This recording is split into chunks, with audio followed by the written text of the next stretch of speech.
Healthy এবং tasty মুগ ডালের চিলা তৈরি করতে গেলে প্রথমেই আমাদের লাগবে মুগ ডাল। মুগ ডাল আমরা ওভারনাইট ভিজিয়ে রাখবো।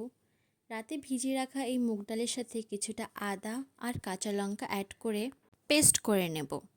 তারপরে এর মধ্যে অ্যাড করব ঘরে থাকা কিছু সবজি, বিট, ক্যাপসিকাম, গাজর আর পালং শাক।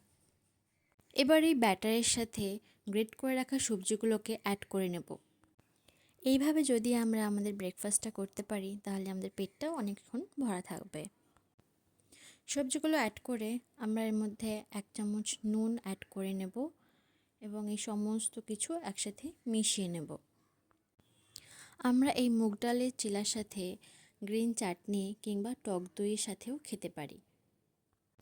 ব্যাটারটাকে ভালো করে মাখিয়ে আমরা ননস্টিক প্যানটাকে গরম করতে দেব।